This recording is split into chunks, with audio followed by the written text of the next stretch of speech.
Welcome to my personal archive. I am the Keeper. This isn't just a crime channel, it's a record of our fascinating inability to be normal. Here, we open doors that should have been locked forever and analyze the fingerprints that darkness leaves behind.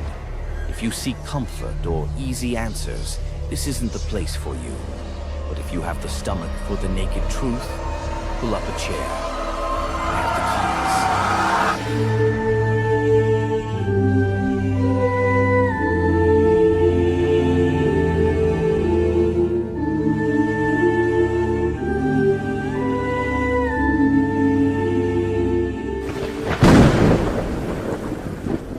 It was supposed to be just another ordinary afternoon in Vallejo, California.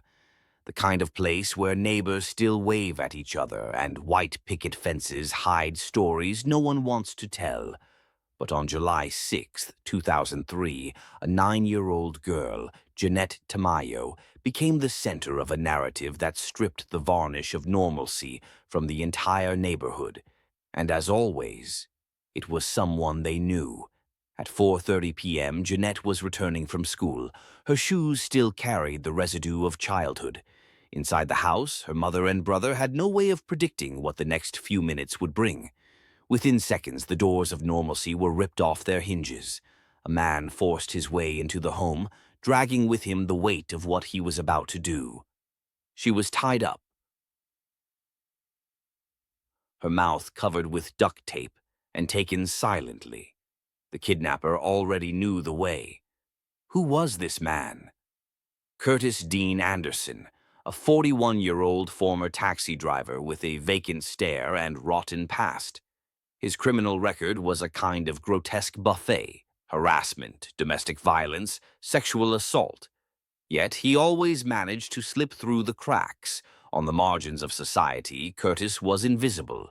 And like every efficient predator, he was good at not drawing attention, until he decided to act. That afternoon, he crossed the line for good. After subduing the Tamayo family, Curtis disappeared with Jeannette. Time became an invisible ticking bomb. Police were contacted within minutes. Helicopters, sniffer dogs, roadblocks. Everything was activated. But the conviction of the agents was shaky. They knew that statistically, if a victim isn't rescued within the first 24 hours, well, usually they're not rescued. Jeannette wasn't taken to a typical hideout.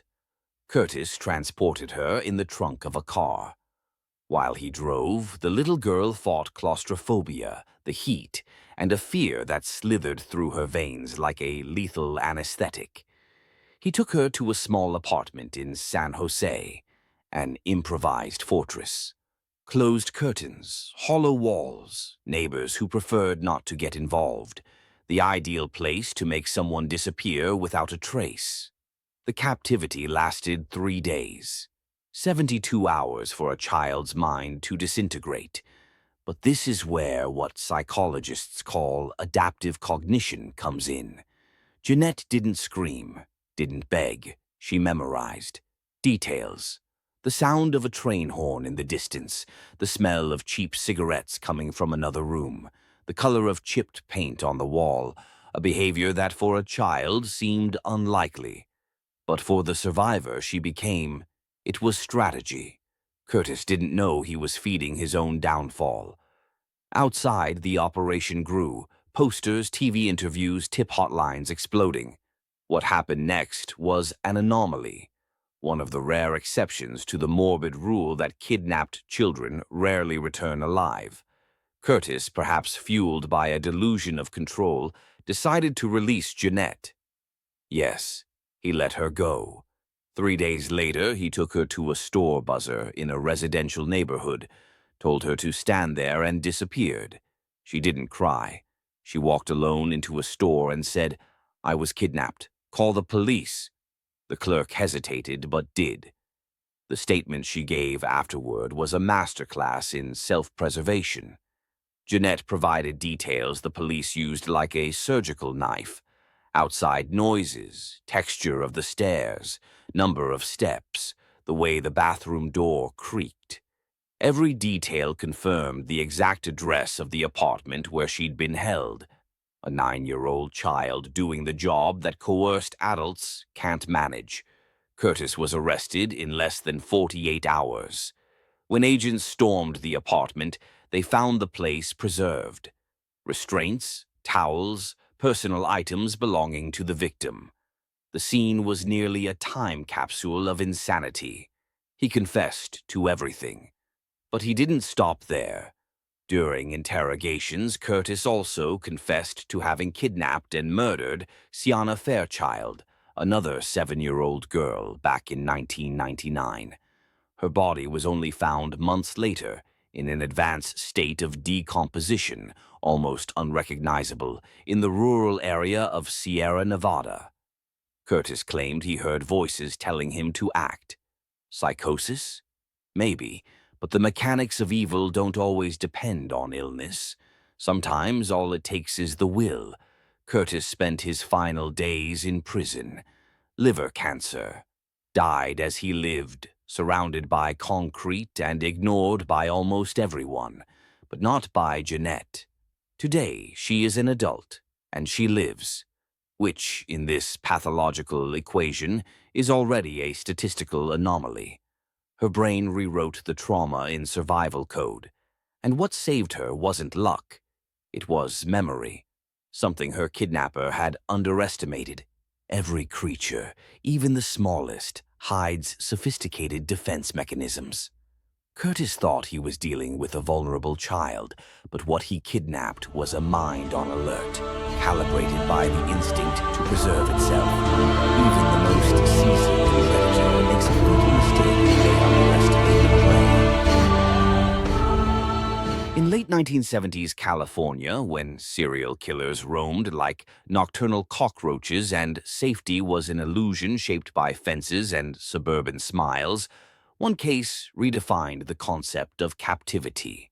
Literally, because Colleen Stan wasn't just kidnapped, she was filed away, like a human document, inside a custom-made wooden box. Welcome to the case known as Girl in the Box. And yes, it's as absurdly real as it sounds. 1977. Colleen was 20 years old, brunette, gentle smile, a student, and naive by the standards we now recognize as dangerous. She was doing something common at the time, hitchhiking, leaving Eugene, Oregon, heading south to California. Several cars passed her by, until a blue Ford stopped, inside a couple holding a baby girl, Cameron and Janice Hooker. The setup was perfect. A baby in the back seat lowers the perception of risk. An evolutionary trick, and Colleen fell for it. The Hookers invited her to ride along. Light conversation, friendly atmosphere, until, mid-trip, Cameron veered off onto a deserted rural road. There, in the middle of nowhere, he pulled over and pointed a knife at Colleen.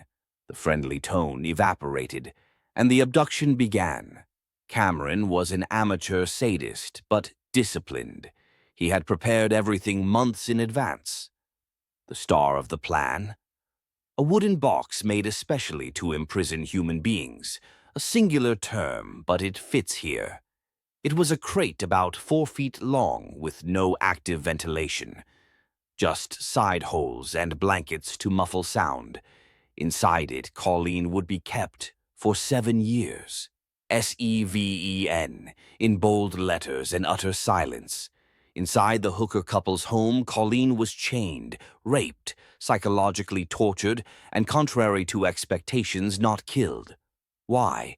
Because Cameron wasn't just seeking domination.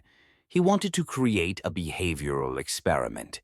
A completely obedient slave who believed her only option was to obey or die.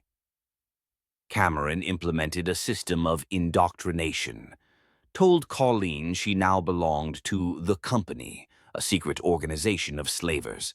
He explained that if she escaped, her family would be murdered or mutilated. He reinforced this belief with loyalty tests and behaviors designed to deepen the trauma. During the first years, she was kept almost entirely inside the box.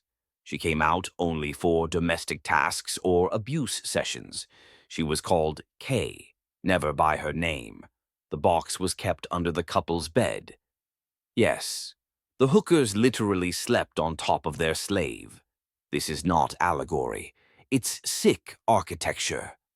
Janice, the wife, consented.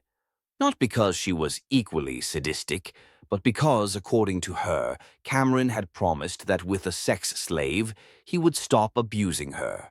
A functional trade-off. One woman offers another to preserve her own body. During this time, Colleen had some controlled freedom. She went out for walks in public, even visited her parents under supervision. But like a dog shocked by an invisible fence, she never attempted to run. The company was real to her, and fear was a refined product. Everything changed in 1984. After 7 years, Janice had a moment of mixed guilt and clarity. She went to church. Seems banal, but stepping out and hearing someone say that good exists rewired her moral circuitry, and she confessed everything to the pastor. The pastor didn't go to the police, but he told her to set Colleen free. Janice then revealed the entire company sham to Colleen. No secret organization, no outside threats, just Cameron, a man with sexual issues and mediocre woodworking skills. Colleen simply left. She got on a bus, disappeared, and took months to report anything. The trauma paralyzed her, not from physical fear, but from not knowing how to explain the inexplicable. How do you justify 7 years of submission with no physical chains? The answer lies in psychological terror. Still, in November 1984, Cameron Hooker was arrested.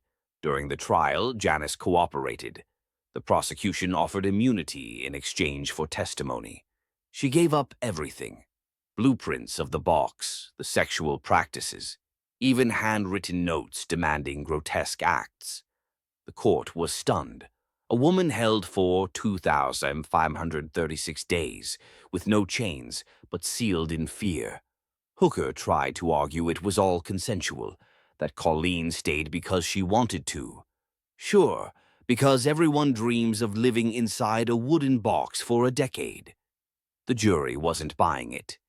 In 1985, he was sentenced to 104 years in prison, and in 2021, his parole request was denied. Odds of getting out alive? None. Today, Colleen lives under a different name. She works with women at risk, became a symbol of Stockholm Syndrome, though psychologists debate whether the term really applies to this case. What no one doubts is the scale of the trauma. Cameron didn't build a cell. He built a psychological ecosystem, a functional model of human collapse. And worse, it almost worked. The box wasn't the prison, it was its symbol. Sometimes the worst prison is the one where the key is on the inside.